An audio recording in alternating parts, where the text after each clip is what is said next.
Тарихка кагылып китсәң, исең китәрлек тузаны чыгар. Милли мәгарифебез тарихында тузанлы еллар байтак булды. 1931 елда ВКПБ Үзәк комитетының мәктәпнең барлык кимчелекләрен дә күрсәткән башлангыч һәм дә урта мәктәп турындагы карары дөнья күрә. Бу карар нигезендә мәктәп өстеннән дәүләт тикшерү көчәя һәм шул нисбәттән бер системага гына салынган белем бирүгә нигезләнгән, төбәкләрнең милли үзенчәлекләренә карамыйча, илдәге бөтен мәктәпләрнең укыту барышын берләштерү максатыннан яңа уку-укыту программаларына күчү башлана. Бу программа нигезендә СССРның бар мәктәпләрендә дә һәр предмет буенча бердәм мәҗбүри дәреслекләр буенча гына укыту рөхсәт ителә башлый. 20-нче еллар башында киң таралган эш китаплары, сибелмә дәреслекләр, уку әсбаплары шулай итеп кулланылыштан алына. Төбәкләргә үзлекләреннән дәреслекләр чыгару тыела һәм барлык эшләр бердәм стандартлар нигезендә генә башкарыла башлый. Нәтиҗәдә 30-нчы елларда укучыларның мөстәкыйль эшчәнлекләре, активлыклары кискен рәвештә кими һәм иң аянышы мәктәпләрнең милли йөзе үзгәрә. Бу илебез мәгарифенең 20-нче гасыр башында тарих битләренә инде кирип улаккан, озын һәм дә озак юлы иде кебек. Галимнәр дистәләгән еллар буе бу тарих турында горурланып та, кызганып та, борчылып та артык сүз куертмадылар. Һәм дә абындылар, зур ялгышлык ясадылар. Булганы булган, бу явы сиңгән, төсе инде уңган диярсез. Әмма үткән-сүткәннәрдән сабак һәм гыйбрәт алуга караганда без никтер һаман да үрнәк алуны өстенрәк куябыз. Ил гаме күңелләргә тулганда, колакларыбыз дөнья хәбәрләренә сак булганда, бүгенге заман мәктәбе тормышын сырлаган, чуарлаган, төрледән төрле тәҗрибәләргә битараф калмаска, тынгысыз йөрәкләргә җитә кала. Мең төрле каршылыкларны, бәхәсләрне җиңеп иркен генә сулыш алыйм дигәндә, чираттагы һәм тиз арада гына шишеләсе мәсьәләләр янә борын төбенә килеп терәлә. Түссәң түс, түзмәсәң утырып йыла. Мәктәпнең бер агымга салынган тормышын елда чайпалдырган үзгәрешләр өстә утыручыларга артык көчле булып тоелмаса да, өстән караганда геометрия кануннарына нигезләнсәк, барысы да вак күренә бит. Мәктәп бусагасыннан атлап керүгә, орчык-очы кадәр генә дип кемдер исәпләгән мәсьәләләр фил зурлыгын ала да куя бит, әй. Әмма бу биремне хәзер инде үз өйгездә, үз көйгез дигәндәй, Мәскәүгә түгел, безгә шишәсе. Яңа уку елына өстән сугырылган мөһирне мәктәпләр йөрәк таләбеннән түгел, акыл исәбеннән дигәндәй, тавышсыз-тынсыз, кемдер эштән пошынып, кемдер инде тыштан сүрелергә җитешеп, кемдер шатланып, кемдер көенеп, кемдер тыелып, сагайып, әмма дә сукыр көдрәткә бер дә карышмыйча, мәгариф өлкәсендә гомумән баш-баштаклану тыелган, сүзгә кермичә, буйсынып үти башлыйлар. Киләчәктә ниндидер бердәм программалар нигезендә укытылачак дигән менә бу ишеткәнегез бармы менә бу фикерне? Сез моңа бүген әзерме, юкмы? Сезгә бу уңайлы булачакмы, юкмы? Әлбәттә, мин бу программаларның гамәлгә ашыруын бик көтәм, чөнки бу укытучылар өчен бик зур ярдәм булыр иде дип уйлыйм, бердәм программалар булу, чөнки барбер инде без башка коллегаларыбыз белән дә бит фикерләшәбез, тәҗрибә уртаклашарбыз дип әйтер идем. Ягъни безнең барыбызга да бер үк төрле программа, бердәм программалар булса, укыту процессы тагын да җиңеләер иде һәм методларны гамәлгә ашыру тагын да яхшырак булыр иде дип уйлыйм мин. Бүгенге көндә Татарстан Республикасы Мәгариф һәм фән министрлыгы тарафыннан федераль эш программаларын төзү эше оештырылды.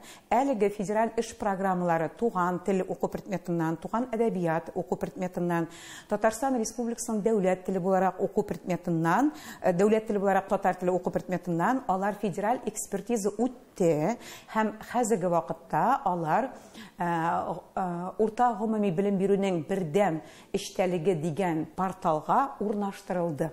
Димәк, федераль эш программалары бердән бер норматив документ укытучылар өчен татар телен һәм татар әдәбиятын укыту буенча. 2023 уку елының иң зур яңалыгы безнең илебезнең нинди генә почмагында булмасын, Калининградтан алып Камчаткага хәтле бар мәктәпләр бүгенгедән һәм мәңгегә бар фәннәрдән дә диярлек дәүләт тарафыннан төзеп бирелгән яңартылган уку-укыту программаларына нигезләнеп эш итәргә тиеш булалар. Уку-укыту программалары ул белем бирү эштәлеген аныклаучы мәктәпнең төп документы. Бу рәсми документта теге яки бу предметның күләме, сәгатьләр саны, эштәлеге күрсәтелгән. Аның нигезендә укытучы һәр дәрес өчен үзенең эш программасын һәм дәрес планын төзи дә инде. Бу уку елына кадәр илебезнең бар мәктәпләре дә үрнәк уку-укыту программаларыннан файдалана килде. Бу үрнәккә таянып, һәр мәктәп, һәр укытучы, һәр фәннән ирекле һәм дә мөстәкыйль рәвештә үз уку-укыту юнәлешен билгели ала иде. Тайпылышлар, читкә китүләр, чигенүләр, чикләшүләр, мәгариф дигән иксез-чиксез сахрада югалып калулар булмасынга. Таралган тарыны тавык чүпләп бетерә диләр бит. 2023 уку елыннан Россиядә барысына да бер төрле, бердәм дәүләт уку-укыту программалары шалт-шалт кертелде дә куйды. Әдәм башының куллары җитешле шул. Бу заманның сәйер зәвыгына менә шул туры килү галәмәте генә җитмәгән булган икән. Беренчедән бу тигез мөмкинлекләр булдыру. Бердәм федераль эш программасы ул бөтен укучыларга бердәм менә тигез мөмкинлекләр бирә. Әгәр дә бүген укучы Самарада яши икән, иртәгә ул Татарстанга күчкән, кемдер бәлки мәсәлән Саратовка күчеп китәргә мөмкин, ләкин туган телен өйрәнүче бала, татар телен өйрәнүче бала, ул шушы программа буенча өйрәнә, укый һәм менә аларның белем дәрәҗәләрен бәяләүдә шулай ук бер төрле таләпләр кую, менә бу уңай яклар. Төрле дәврләрдә яшәп, тәҗрибә туплаганнар чагыштырырга да, үз хөкемен чыгарырга да хукуклыдыр. Укытучы сүзеннән ары китеп булмас. Әмма мәктәпләрне еш алыштырган, җил үлән сыман бер төбәктән икенче төбәккә, бер районнан икенче районга күченеп йөргән тик тормас, тик ятмас гаиләләр безнең арабызда шулай күп микән? Без дә тормыш күрдек, әмма андыйлар күзгә әллә ни еш чалынмады. 11 ел дәвамында мәктәп тормышында иң күбе 1-2 бала очрыйдыр. 1-2 бала да кемнеңдер кадерлесе. Әмма шул 1-2 бала өчен бер җайга салынган меңләгән баланың язмышын үзгәртү бер бизмәнгә куелырдай мәсьәлә микән? Булай да төрле сораулардан тилергән башны юкка гына катырмасыннар. Юк, күңелне алдап булмас. Бу үзгәреш җилләрнең хикмәте башкада. Хәер, чарасызлыкка бирелмик. Теге яки бу адымнарны да шелтәләргә дә, хупларга да мөмкин бит. Безнең урамда да бәйрәм ашы булырга тора ахры. Туган татар телен укытуга яңартылган бердәм дәүләт программаларында атнасына 3 сәгать бирелде. Бу инде дәүләт тарафыннан тәкъдим ителгән үрнәк өчен күрсәтелгән сәгатьләр саны түгел. Ә мәҗбүри рәвештә мәктәпләр үтәргә тиешле фәрман. Туган телләргә табада бераз булса да йөзләрен бордылар, дияргә ашыкмагыз. Тел гыйлеменә 3 сәгать бирелсә, сүз сәнгатен үстерүгә, ягъни әдәбиятка ни аяныш төп документта бер генә сәгать калган. Атнасына 1 сәгатькә генә татар халкының 1000 еллык әдәбиятын ничек сыйдырырга соң? Бүген сез куллана торган дәреслекләр бик күп инде, менә монда өстәлгә карасак та бик күп инде алар, әмма сез мәсәлән дәрескә кергәндә нәрсәгә нигезләнеп дәреслекне сайлыйсыз? Безнең мәктәптә, ничек дип әйтим, сыйныфларга һәм укучыларга индивидуаль якын килү, шәхси якын килү бар. Мәсәлән, безнең бар бик көчле өйрәнә торган сыйныфларыбыз. Алар инде безнең тирәнтен, әдәбиятны, туган телебезне, тарихыбызны өйрәнәләр. Һәм аларга әлбәттә бер дәреслек кенә җитми. Өстәмә мәгълүмат табу өчен алар үзләре дә хәтта 1-2-3 линейкадан дәреслекләрне алып файдаланалар дәрес өчен. Аннан соң бар мәсәлән туган телен күпмедер дәрәҗәдә оныткан гаиләләр, оныткан балалар. Аларга бит инде иң беренче чиратта безнең туган тел әдәбиятын тирәнтен бирү мөһим түгел әле. Безнең иң беренче максатыбыз аларга туган телебезне һәм аның нечкәлекләрен өйрәтү, сөйләм дәрәҗәсен камилләштереп, аны ныклап, туган телнең бөтен нечкәлекләрен аңларга өйрәтү. Шуннан соң гына әдәбиятның бөтен кем әйтмешли тыкырыкларын, кишәрлекләрен барлап чыгу. Менә шуңа күрә безнең линияларда төрле. Бүгенге көндә мәктәпләребездә татар теле һәм татар әдәбиятыннан 100дән артык дәреслек гамәлдә. Шәһәр авылына карап, мәктәпләренә карап, хәтта классларга карап та укучыларның туган ана теле буенча белем дәрәҗәсе дә, сөйләм телләренең камиллеге дә, сүз байлыгы да, хәтта туган теленә булган мөнәсәбәте дә үзгә. Бу ярылып яткан хакыйкать. Бу татарның бүгенгесе. Гомумән әйткәндә, бүген укытучыга ниндидер бер универсаль дәреслек кирәкме, юкмы? Туган телдән һәм туган тел әдәбиятыннан юк. Татарстанда бу әйбер була алмый. Һәм моны кайбер галимнәребез инде өстәл суга раслап, бер генә дәреслек алырга тиеш диделәр. Ләкин бу әйбер менә мәктәптә эшләгән кеше буларак, үземдә методика укыткан кеше буларак әйтәм, бу әйбер гамәлдә була алмый. Хәтта әле менә без сыйныфны икегә бүләбез бит инде. Төркемнәргә бүлеп укытабыз. Ул төркем эчендә дә балаларның тел белү дәрәҗәсе төрле.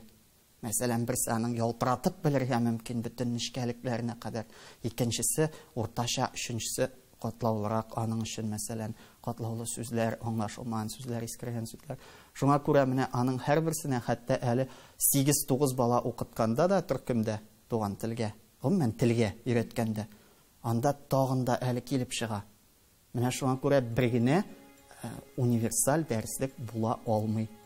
Әмма дә яңартылган уку-укыту программалары һәр фәннән, һәр уку юнәлешеннән бер дәреслек калдырырга буйыра.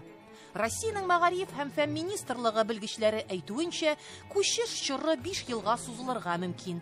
Бу вакыт аралыгында гамәлдә булган дәреслекләрдән һәм уку әсбапларыннан мәктәпләр әле файдалана ала. Киләчәктә исә бердәм дәреслекләрнең аерым бер исемлеге төзеләчәк. Төбәкләрнең дәреслекләрне нәшер итү хукуклары сатып алыначак һәм дәреслекләрне чыгару, бастыру, тарату эше федераль үзәккә йөкләнәчәк. Фәрдә ханым, әгәр дә мәктәп ниедер бердәм дәүләт эш программаларына күчсә, һәм күчәчәк тә инде ул, әйме? Бу дәреслекләр ул бит гомуми дәүләт программаларына нигезләнеп эшләнмәгән, шулай бит? Мин алай димәс идем. Шуннан соң безгә программаны бирделәр. Төшкән программа. Без үзебез төзеп, Мәскәүгә җибәргән һәм төшер. Мин аны яңадан карап чыктым, ул программаларны. Шуннан ул программаларга безнең дәреслекләр каршы килми. Анда берничә әсәр бәлки үзгәреп тә куяр. Ләкин бу бит классиклардан язучылар, монда классик язучылар бит. Бер көнлек язучылар әсәрләрен алмадык без. Классика искерми бер кайчанда. Алар сез үзгәртергә ниятегез юк инде. Мин алай дип әйтмим, үзгәртергә ният юк дигән мәгънәдә әйтмим, әле вакыты җитмәде дим. Менә 26-нчы елга кадәр булар гамәлдә. Бу приказ нигезендә 26-нчы елга кадәр бу дәреслекләргә рөхсәт бар. Чөнки алар списокта, әйме? Списокта бар. Алар списокта. Тагын нәрсә әйтергә? Әгәр дә менә 26-нчы елдан соң списокка эләкмәгән, бердәм дәүләт эш программалары нигезендә төзелмәгән дәреслекләрдән дәреслекләргә министрлык акча бүлеп бирмәсә бастырырга. Ул вакытта ни эшләячәксез? Бүген гамәлдәге булган дәреслекләр, алар менә яңартылган федераль уку стандартларына, бердәм эш программаларына туры киләме, юкмы? Тулысы белән туры килә дип әйтә алмыйбыз инде. Чөнки менә бу яңартылган федераль дәүләт бирү стандартлары әле бит безнең узган ел гына кертелде. Федераль эш программалары әле бу ел гына расланды, һәм 1 сентябрьдән гына керә. Шуңа күрә ул дәреслекләр тулысы белән шушы документларга туры килә дип әйтә алмыйбыз. 2017 елда милли мәгариф тормышын өстән аска әйләндергән үзгәрешләрдән соң Татарстан галимнәре татар теле һәм әдәбияты буенча ата-аналарның уфтануларын, элекке дәреслекләрнең катлаулыгын истә тотып күпмедер дәрәҗәдә җиңеләйтелгән, гадиләштерелгән, балаларның игътибарын җәлеп итү өчен, татар теленә булган мөнәсәбәтләрен үзгәртү өчен матур рәсемнәр, кызыклы биремнәр белән баетылган бердәм дәреслек төзүгә җиң сызганып керешә. Ике куянны бер кизәнүдән атып салгандай, бу китаплардан рус мәктәпләрендә укучы татар төркемнәре һәм татар гимназияләрендә укучы балалар да рәхәтләнеп укый ала дип исәпли белгечләр. Димәк, Гөлназар Фата, бу ниндидер универсаль дәреслек булып чыкты инде, әйме? Универсальлеге, әйе, шунда, монда без инде тырыштык. Безнең бит инде предметның исеме дә үзгәрде. Безнең хәзер татар теле яки анда татар әдәбияты түгел, туган тел, татар теле һәм инде туган телдә әдәбият предметлары. Шуңа күрә без әдәби белем бирү белән генә, мәсәлән, әдәбият дәреслеге турында сөйләгәндә шикләнмибез, инде татар халкы тарихы, мәдәнияты, сәнгате турындагы булган шундый өстәмә материаллар белән таныштырып барабыз. Әлбәттә, ул әдәби әсәр белән бәйле рәвештә бирелә, барысы да әдәби белем белән бәйле рәвештә. Яки инде татар теленең кагыйдәләре, татар теленең нормалары белән бәйле рәвештә барлык шушы материаллар урын алды безнең дәреслектә. Балаларның белем дәрәҗәсенә карап бер дәреслектән укытучы теге яки бу биттәге биремнәрне генә сайлап ала. Мин карап торам, монда хәтта тәрҗемәсе дә бирелгән. Песи, мәче, кот, кошка. Моны татар баласы белмиме, кошканың мәче икәнен? Песи икәнен татар мәктәбендә, рус мәктәбендә укучы татар баласы белмәскә мөмкин. Без тырыштык һәм 5-9 сыйныфта да шулай бара. Башта бирелә текстта очраган сүз, шуннан соң аның татарча синонимы булган очракта һәм инде русча тәрҗемәсе. Бу ничәнче класс? 3нче класста. 3нче класста бу бит инде татар баласы дигән сүз, әйме? Татар баласы. Ләкин без беләбез татар балаларның нинди икәнлеген, ни дәрәҗәдә телләренең камил булуын. Проблема инде безнең өчен. 9000 дана тираж белән мәктәпләргә таратылган дәреслек авторлары әйтүенчә, бу бүгенге көндә Россия мәгариф министрлыгының бар таләпләренә дә җавап бирердәй китаплар, һәм алар темаларының бирелеше дә, бизәлеше ягыннан да элеккеге дәреслекләрдән калышмый. Бу дәреслеккә ике юнәлеш бергә керттек. Беренчесе рус мәктәпләренең татар төркемнәре. Татар төркемнәре дигәндә алар арасында да сәләтле балалар бар. Шуңа күрә алар тирәнтен өйрәнүчеләр өчен тәкъдим ителгән материалдан да файдалана алалар. Мәсәлән, менә дәреслекне әгәр дә карыйбыз икән, монда булган мәгълүмат, менә мисал өчен, менә 2нче сыйныфтан гына алсак, тирәнтен өйрәнүчеләргә ул зәңгәр фонд белән бирелде. Тегеләре, мәсәлән, башлангыч сыйныфта менә кызыл дулкынлы сызыклар белән булса, калганы, димәк, зәңгәр фонд белән бирелгән тирәнтен өйрәнүчеләр өчен, ягъни татар мәктәпләре, гимназиялар өчен, калганы рус мәктәбенең татар төркемнәренә. Әйткәнемчә, рус мәктәбенең татар төркемнәре арасында бик сәләтле балалар бар. Әгәр дә алар үзләренең тиешле менә бу күнегүләрне эшләп бетергән булсалар, алар укытучылар менә бу зәңгәр фонд белән бирелгән материалларны да аларга тәкъдим итә алалар. Әмма мәктәпләр яңа дәреслекләргә заказ бирергә атлыгып тормыйлар. Әллә инде гадилеге, гомумилеге бу адымнарны шикли, әллә инде алманы тешләп карамыйча аның тәмен татый алмаган кебек белер-белмәс хаталаналар. Һәр хәлдә шунысы анык. Һәр чәчәкнең үз исе, һәр мәктәпнең үз төсе булган кебек, һәр укытучының да яраткан, бер ияләшкән, күнеккән дәреслеге була бит. Нишлисең, һәр кемгә үз күлмәге якынрак. Мин, мәсәлән, альтернатив дәреслекләргә каршы түгел үзем. Киресенчә, менә укытучылар әйтә бит, менә бу дәреслектән без шушы теманы алдык. Карыйбыз, 2нче дәреслектән тагын башка мәгълүмат бар, өстәмә. Тагын, мәсәлән, дәрес вакытында шундый күп, менә 45 сәгатьтә бит ул бик күп материал кирәк. Ул рәхәтләнеп башка дәреслектән дә, башка төрле шундый эшләрдә бирә ала. Картиналар белән эшләүгә дә игътибар иттек, монда бар. Бәлки башка дәреслектә бүтән рәссамның картинасы бардыр. Анысы күбрәк кирәктер бәлки аларга. Шуңа күрә алар бер-берсен баетып кына торалар. Менә бу яңа дәреслектәр, мин инде бик шат кына коллегаларның яңа дәреслектәр эшләвенә дә. Безнең программалар булырга тиеш, эшләсеннәр. Димәк, менә бердәм стандартка гына китерү, бердәм генә дәреслекләрдән эш итү, ул барыбер бик үк дөрес. Торайта, калса дөрес әйтәсез. Ничектер шикләрен кыса. Менә бу дәреслектән шушы текстны алды. Мөмкинлек бирергә тиеш мәктәп. Әтигесеннән тагын да башкасын күреп, димәк, нигә ул әле башка дәреслектәр белән дә эшләргә тиеш түгел? Эшләсеннәр. Узган гасырның 30-нчы еллар башында мәҗбүри рәвештә кертелгән, мәктәпләрнең ихтыярын, эшләү мөмкинлекләрен чикләгән, күңелләрне ишеткән, тозакта тоткан зинданнардан, дәүләт кыскычларыннан 20 ел узгач кына, илебез тормышында язгы тансык җылылык җилләре исә башлагач кына, мәктәпләр әкренләп арына башлый. Галимнәрнең, алдынгы укытучыларның эзләнүләре балаларның мөстәкыйль эшчәнлеген көчәйтүгә, фикри йөртү активлыгын күтәрүгә, төрлелекне үстерүгә юнәлдерелә. Ничә дистә еллар без гадидән катлаулыга таба илтүче юлларны эзләдек. Гомумиләштерүдән качарга омтылдык. Укыту алымнары арасыннан иң беренче чиратта индивидуаль якын килүне хупладык. Мәктәпләрнең эзләнү эшчәнлекләрен педагогик гыйлем югарылыгына күтәрдек. Кадерләп үстергән шаткыларны үрләтеп җибәрдек. Чөнки һәр бала аерым бер шәхес, һәр бала аерым бер кабатланмас дөнья икәненә инанып яшәдек. Айрым укыту программалары, дәреслекләре, айры авторлык методикалар белән укыткан лицейлар, гимназияләр, милли мәктәпләребез бу уңдырышлы җирлектә үсте, җитлекте, үз җимешләрен бирә килде. Әмма юлның тугрылыгын, ниятләрнең кәкрелеге бозада куя бит.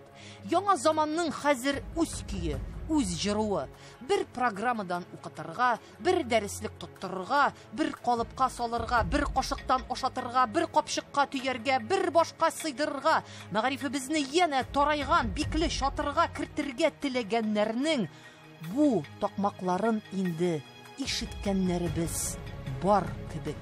Телне тирәнтен өйрәтә торган мәктәпләр бүгенге дөньяда кирәклеме, юкмы? Әлбәттә кирәкле дип саныйм. Чөнки күп кенә татар балаларында күзәткәнем бар, шәхсән үземнең. Татарчаны бик чиста сөйләшмиләр татар телендә. Шуңа күрә шушы татар телен тагын да тирәнрәк итеп белер өчен, өйрәтер өчен, белем бирер өчен шушында гимназиялар кирәк дип саныйм. Әфәннәрнең туган телдә укытылуына мөнәсәбәтегез нинди? Бик тә уңай. Бик тә уңай. Карыйм, менә без үзебез дә авыл мәктәпләреннән чыккан. Мин үземне бик яратам. Татар булуым белән горурланам. Татар булуыбыз белән һәм мин киләчәктә дә бу татар телен саклау өчен бик көчле патриотларның берсе дип әйтәм үземне. Һәм балаларыгыз да, киләчәк буыннар да шундый булырга тиешләр, шулаймы? Әйе. Безнең татар милләте татар телендә сөйләшергә тиеш. Саф татар телендә безнең традицияларыбызны саклап, белем бирүче шушындый мәктәпләр, гимназиялар, бәлки балалар бакчаларда булу бик зур әһәмияткә ия. Бөтен татар илебез өчен һәм минем гаиләм өчен бигрәк тә шуның өчен без шушы гимназиягә килдек. Шушы гимназиядә белем алырга дип ашкынып торабыз. Күп сынаулар аша үткән, тормышның күп якларын үзенә сыйдырган, тарихта чыныккан, авырлыклардан һәр чак калкып чыккан, әле дә исән имин калган шундый милли мәктәпләребез бу юлы да давыл яңгырлардан куе ябалдашлы агач астына кереп ышыклана алыр микән? Кул чатыры кем кулында булыр? Бердәм ясылыкка корылган ил мәгарифендә тәрҗемә китаплар, айры укыту программалары, татар телен тирәнтен өйрәнү өчен дәреслекләр мәсьәләсе ничек хәл ителәчәк? Бу 40 төенгә төйнәлгән йомгакны анык җавап алганчы әле шактый тәгәрәтәсе булыр. Халыкның туган теле аның рухи тормышының иң яхшы, бер качан да шиңми, мәңге яшәреп торган иң матур чәчәге. Чөнки нәкъ менә туган телдә халыкның ватаны җанлы рәвештә гәүдәләнә. Туган телдә халыкның бөтен рухи тормышының тарихы чагыла дигән Константин Ушинский. Бүгенге Рәсәй мәктәпләренә кинәт кенә ташкын булып бәреп килеп кергән үзгәрешләрдә каршылыклы чырлар кайтавазын түгел, бөек рус педагогының менә бу сүзләрен, менә бу кисәтүләрен, нәзерләрен иштәсе иде бит. Әмма бу дөнья кемнедер күзле, кемнедер күзсез итә, кемнедер колаклы, кемнедер шукрак итә шул. Халкыбыз үз тарихында төрле чорлар үтте. Әмма ни дисәң дә, авырлыкларда җиңелмәде, бирелмәде, тез чүкмәде, баш имәде.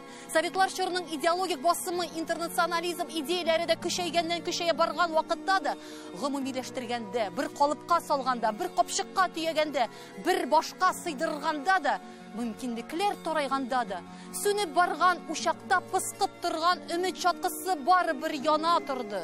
Чөнки халык әйтсә, хак әйтә бит. Бер елны бүдәнә симерсә, икенче елга тартар. Һәм бу татарның феноменын әле үрнәк итеп күпләргә өйрәнәсе булыр.